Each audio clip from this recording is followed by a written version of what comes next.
Merci d'être encore fidèle à notre série « Le pouvoir de l'espérance ». Nous voici déjà rendus au sujet numéro 10. Si jamais vous nous rejoignez que maintenant et que vous souhaitez avoir les numéros précédents, eh bien contactez-nous et c'est avec plaisir que nous vous indiquerons le chemin pour les retrouver. Aujourd'hui, dans ce sujet numéro 10, nous voulons réfléchir sur une pratique que nous avons beaucoup lorsque nous approchons de la fin d'année. Effectivement, en fin d'année, on fait de nombreuses listes, telles que celle des personnes à qui on offrira un cadeau. On fait aussi la liste des personnes qu'on souhaite inviter. Et puis, on fait aussi la liste des invitations que nous avons reçues. Cela fait beaucoup de listes à tenir lorsque nous arrivons en fin d'année.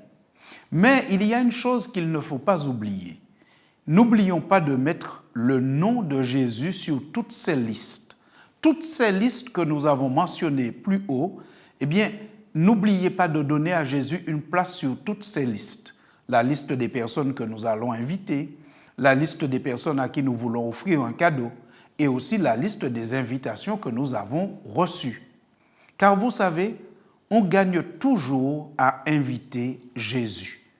Il se passe toujours quelque chose quand Jésus est invité en quelque part. Prenons deux exemples. D'abord, pour commencer, dans une ville appelée Cana, Jésus a été invité à des noces. Eh bien, lorsque le vin vint à manquer, la Bible dit que Jésus transforma l'eau en vin et le produit qu'il donna était d'une qualité excellente. Nous avons aussi Jésus qui fut invité et nous le retrouvons dans cette histoire dans l'évangile de Luc au chapitre 7 à partir du verset 36 où la Bible nous dit qu'un pharisien pria Jésus de manger avec lui. Jésus entra dans la maison du pharisien et il se mit à table. Quand Jésus est invité, il vient toujours, il accepte. Jésus aime partager notre quotidien, il aime partager du temps avec nous. Tous ceux qu'il invite, eh bien, sont honorés par sa présence. Mais quand Jésus est invité, il se passe toujours quelque chose de bien et de positif dans une vie là où Jésus est invité. Ce repas va se terminer par un acquittement pour une femme que tous méprisaient et condamnaient. Voici par exemple le type de réflexion que suscitait sa présence. Lorsque Jésus est approché par cette femme, lorsque cette femme vient à côté de Jésus lors de ce repas, eh bien, le pharisien qui l'avait invité, nous dit la Bible au verset 39, le pharisien qui l'avait invité, voyant cela, dit en lui-même, si cet homme était prophète, et là vous comprenez qu'il parle de Jésus, si cet homme était prophète, il connaîtrait qui et de quelle espèce est la femme qui le touche, il connaîtrait que c'est une pécheresse. Voilà comment cet homme qualifie cette femme, une pécheresse. En même temps, en passant, il profite pour égratigner un peu Jésus en disant « mais il n'est pas si prophète que cela, parce que s'il était prophète, il saurait toutes choses. Et s'il savait toutes choses, il saurait que cette femme est une pécheresse. » Et vous avez vu l'expression employée, il dit « il saurait de quelle espèce est cette femme. » Cela montre un petit peu quelle considération faible il avait pour cette femme. Vous savez, les hommes ne connaissent que nos actes, ce que nous avons fait. Les hommes ne connaissent pas notre intimité. Par contre, Jésus, lui, il connaît notre intimité. Ce pharisien, nous a dit le texte biblique que nous venons de lire, disait en lui-même. Et alors qu'il dit cela en lui-même, Jésus sait ce qu'il dit en lui-même. Chers amis, toute la différence entre les hommes et Dieu, c'est que les hommes ne peuvent juger que d'après ce qu'ils voient, les apparences, les actes posés, bonnes ou mauvaises. Mais ce que Jésus juge, c'est au-delà des actes. Et en plus de connaître nos actes, Jésus connaît nos motivations, nos souhaits et surtout, il connaît nos confessions. Alors que ce pharisien classait cette femme encore comme une femme pécheresse, Jésus, lui, avait déjà perçu ses confessions, même intimes. Jésus les avait déjà perçues. C'est pour cela que le pharisien était resté sur les actes de la femme, mais Jésus était déjà passé à sa confession et à son désir de changement. C'est pourquoi Jésus dit à la femme, au verset 48, « Tes péchés sont pardonnés ». Dans Luc chapitre 7, verset 48, lorsque le pharisien dit que cette femme est de telle ou telle espèce et qu'elle est une pécheresse, Jésus, lui, ce qu'il dit à la femme, « Tes péchés sont pardonnés ». Alors ceux qui étaient à table avec lui se mirent à dire en eux-mêmes, « Mais qui est celui-ci qui pardonne même les péchés ?» Mais Jésus dit à la femme, « Ta foi t'a sauvée, va en paix. » On gagne à inviter Jésus. Là où Jésus est invité, il se passe toujours quelque chose.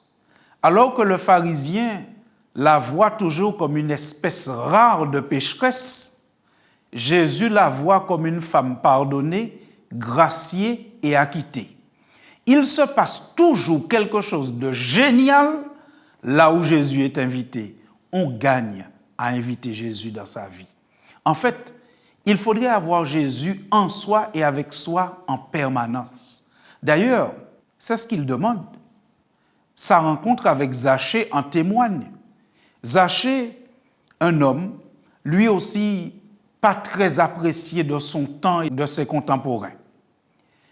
Il a entendu que Jésus vient dans sa ville et il s'organise tant bien que mal, au moins pour voir Jésus. Il va jusqu'à grimper dans un arbre pour apercevoir Jésus.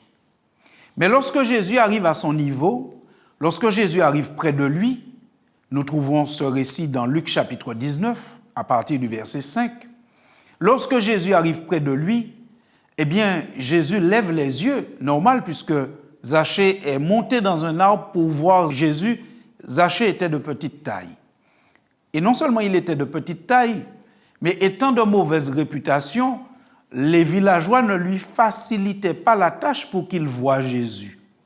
Mais il avait tellement envie de voir Jésus, il ne s'est pas laissé décourager ni par sa situation personnelle, ni par l'attitude de ses concitoyens. Il est monté dans un arbre. Il s'est risqué à monter dans un arbre. Et Jésus a levé les yeux vers lui. Pourquoi? Parce qu'alors qu'il est dans cet arbre, tout le monde le voit encore comme cet homme peu fréquentable. Mais Jésus, lui, il a déjà dépassé ses actions, il est déjà allé vers ses confessions. Et c'est ainsi que, lorsque Jésus arrive à son niveau, Jésus lui dit, « Zachée, hâte-toi de descendre, car il faut que je demeure aujourd'hui dans ta maison. » Alors ici, on dépasse le cadre de l'invitation. Ce n'est plus lui qui invite Jésus simplement, mais Jésus s'invite chez lui. C'est pour cela que nous disions tout à l'heure qu'il nous faut mettre Jésus sur toutes les listes que nous avons à faire. La liste des personnes que nous voulons inviter, la liste des cadeaux que nous voulons offrir, mais également la liste des invitations que nous avons reçues. Il lance une invitation à tous les humains, à tous les hommes que nous sommes. Il lance la même invitation qu'il a lancée à Zachée. Il faut que je demeure aujourd'hui dans ta maison. Et il dit à Zachée, hâte-toi de descendre, fais vite. Je suis pressé de te rencontrer. Et toi aussi, sois pressé de me rencontrer. Lorsque Jésus nous appelle, on ne renvoie pas à plus tard, à demain ou à l'année prochaine. L'appel de Jésus, c'est « hâte-toi de descendre » parce qu'il faut que je demeure aujourd'hui. Jésus nous veut aujourd'hui, pas demain, car demain ne nous appartient pas. Et alors, Zachée, effectivement, se hâta de descendre, dit la Bible. Il fait vite de descendre au verset 7. Et quand il descend, il reçoit Jésus avec joie. Mais tous les gens du village murmurent en disant « Mais Jésus est allé loger chez un homme pécheur. » Ce qu'ils ne savaient pas, c'est qu'entre-temps, Zachée avait reconnu et confessé ses actes malveillants, ses vols et ses mensonges. Parce que la Bible nous dit que lorsque Zachée perçoit que les gens sont un peu étonnés de ce que Jésus vient chez lui, quand Jésus est chez lui, il parle avec Jésus. Et la Bible dit cela au verset 8 du même chapitre 19 de l'évangile de Luc. Zachée, se tenant devant le Seigneur, lui dit, « Voici, Seigneur, je donne aux pauvres la moitié de mes biens, et si j'ai fait tort de quelque chose à quelqu'un, je lui rends le quadruple. » Quand Jésus est dans une vie, dans un cœur, dans une famille, il se passe toujours quelque chose. Il y a une transformation, une révélation de ce qui est bien et de ce qui est bon, mais aussi la capacité de le faire. Cela vient encore de Jésus. C'est pourquoi Jésus lui répond au verset 9, « Le salut est entré aujourd'hui dans cette maison, parce que celui-ci est aussi un fils d'Abraham. » Faites entrer Jésus, faites entrer le salut dans vos vies. Quand Jésus entre dans un cœur, dans une vie, il apporte la paix, la délivrance. Là où il y a condamnation, il y a culpabilité, il apporte le pardon et l'acquittement. L'invitation de Jésus à Zachée est pour vous et moi aujourd'hui. Il faut que je demeure aujourd'hui dans ta maison. C'est ce que Jésus avait dit à Zachée. Mais si cette parole est rapportée dans la Bible, c'est pour que chacun de nous puisse se l'approprier. Quelle sera votre réponse, madame? Quelle sera votre réponse, monsieur? Et toi, jeune, quelle sera ta réponse? Car il n'est jamais trop tôt pour accueillir Jésus, ni jamais trop tard pour accueillir Jésus. Zachée, lui, il s'est dépêché de descendre. La Bible dit que Zachée se hâta de descendre. Chers amis, ne laissez pas passer le privilège de goûter à la joie du salut en Jésus-Christ maintenant. Lorsqu'on reçoit une invitation de ce type, on ne la rejette pas, on ne la renvoie pas à demain. Parce que s'il est vrai que le cœur du Seigneur est toujours ouvert, mais nous ne savons pas jusqu'à quand nous avons la possibilité de respirer et de faire des choix. Ne rejetons pas et ne renvoyons pas l'invitation du Seigneur. Il y a urgence à faire entrer Jésus dans nos vies, dans nos familles. Il y a urgence à goûter à la joie du pécheur pardonné, acquitté. La parole du Christ qui fut adressée à l'apôtre Paul par l'intermédiaire d'un certain Ananias, vous est aujourd'hui aussi adressée par mon intermédiaire. Il y a des personnes qui disent parfois, si ce n'est le Seigneur qui m'appelle, je n'irai. Mais il faut aussi se rappeler que le Seigneur utilise des intermédiaires pour appeler ses enfants. Pour l'apôtre Paul, qui était un meurtrier, un opposant à l'œuvre du Christ, Dieu a utilisé un homme nommé Ananias. Aujourd'hui, c'est votre humble serviteur que le Seigneur appelle. En utilisant les mêmes mots qui ont été donnés à Ananias. Lorsqu'Ananias a rencontré l'apôtre Paul, lorsque le Seigneur a envoyé Ananias à l'apôtre Paul, qui était à l'époque appelé Saul de Tarse, persécuteur bien connu des chrétiens, Ananias lui a dit, « Écoute Paul, et maintenant, que tardes-tu? Lève-toi, sois baptisé et lavé de tes péchés en invoquant le nom du Seigneur. » Et Paul n'a pas tardé à répondre. Et je vous invite à lire le livre des Actes. C'est le livre qui se trouve juste après les évangiles. Au chapitre 9, vous trouverez l'histoire de la vocation de Paul, l'histoire de son appel. Et lorsque le Seigneur l'appelle par la bouche d'Ananias, le Seigneur lui présente cela comme quelque chose d'urgent à faire. Et maintenant, que tardes-tu? Lève-toi et sois baptisé. Et d'ailleurs, c'est l'apôtre Paul lui-même qui raconte sa conversion dans Acte 22 au verset 16, qui dit voilà comment les choses se sont passées. Et nous comprenons que Le Seigneur est éternel, mais pas nous. Et si aujourd'hui nous avons cette liberté, cette possibilité de choisir, cette capacité de choisir, ne tardons pas.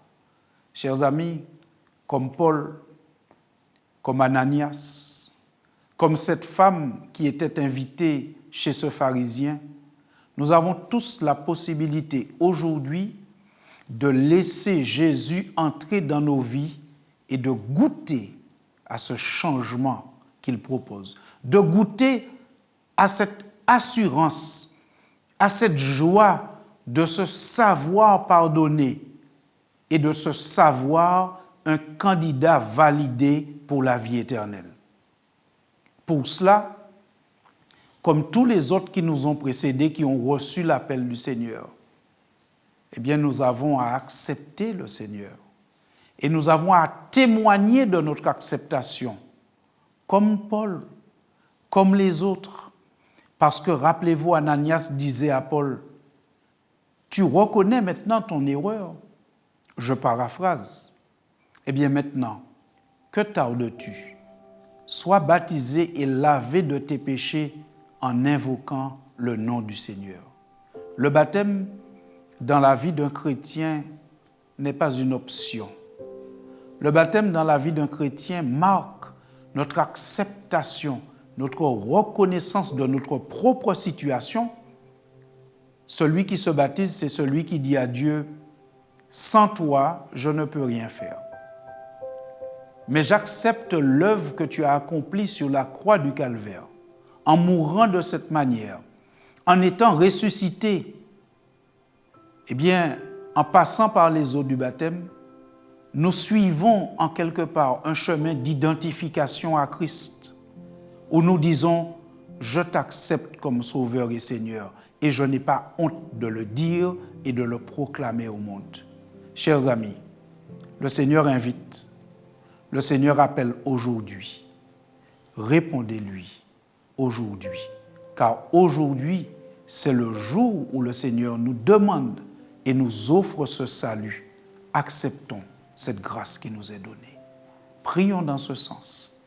Et vous, je vous rappelle que vous avez la possibilité d'interagir avec nous tout de suite en prenant votre téléphone, en nous appelant, en nous écrivant, et nous aurons plaisir à vous donner des outils, des indications vous permettant d'aller plus loin avec le Seigneur. Prions ensemble. Notre Seigneur et notre Dieu, en Jésus, nous avons une joie indicible. En Jésus, Seigneur, nous avons la possibilité d'avoir le pardon complet de nos péchés pourvu que nous les reconnaissions. En Jésus, nous pouvons changer de vie, comme Paul, passer d'un statut de meurtrier à celui d'apôtre éminent. Seigneur, aujourd'hui, c'est notre tour de te dire, nous voici, entre dans nos vies, entre dans nos cœurs. C'est notre tour de dire chacun, me voici Seigneur, me voici devant ta face. Fais de moi ton enfant, accueille-moi et apprends-moi à t'accueillir. C'est notre prière au nom de Jésus. Amen. Chers amis, rappelez-vous, nous sommes là à votre service. Décidez-vous, manifestez-vous. Nous aurons plaisir à vous accompagner. À très bientôt. Quel ami fidèle et tendre nous avons en Jésus-Christ, toujours prêt à nous entendre, à répondre à notre cri. Il connaît nos défis.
Appelez le 08 05 288 389 chaque jour de 9h à 21h.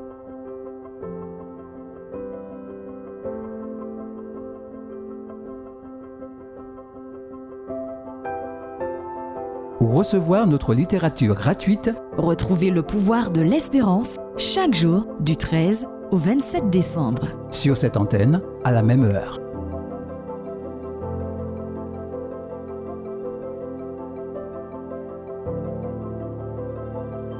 Vous avez apprécié cette émission? Visitez-nous au www.lepouvoirdelespérance.org.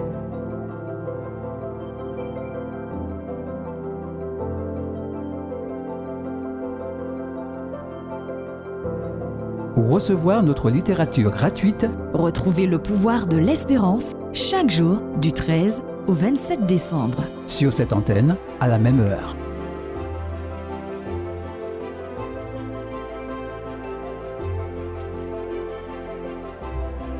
Appelez le 08 05 288 389 chaque jour de 9h à 21h.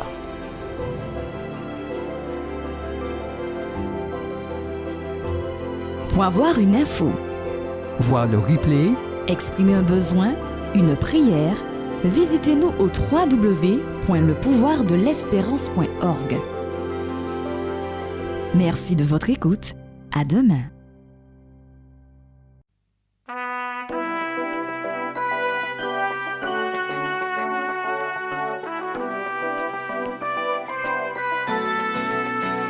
Je t'exalterai, Seigneur, car tu m'as relevé, tu m'as redonné la force d'espérer en des cris de joie.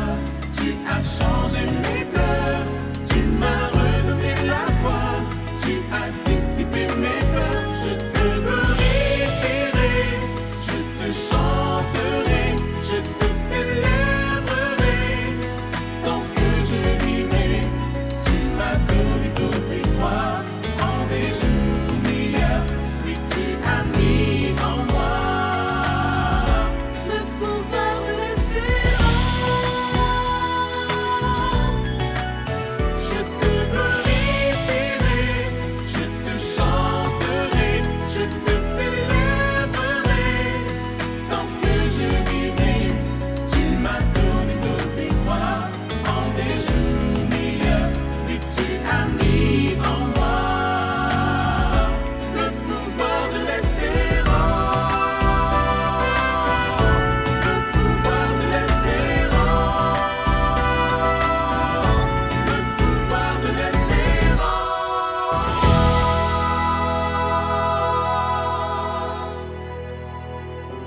appelez le 08 05 288 389 chaque jour de 9h à 21h.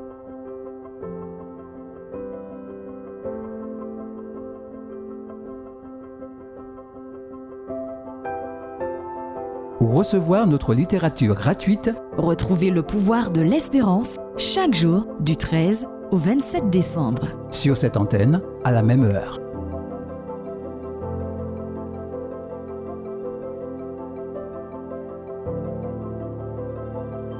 Vous avez apprécié cette émission? Visitez-nous au www.lepouvoirdelespérance.org.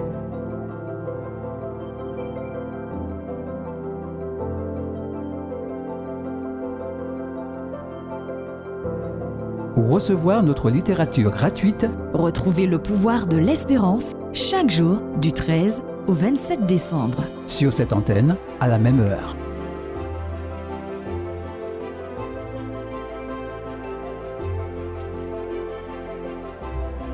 Appelez le 08 05 288 389 chaque jour de 9h à 21h.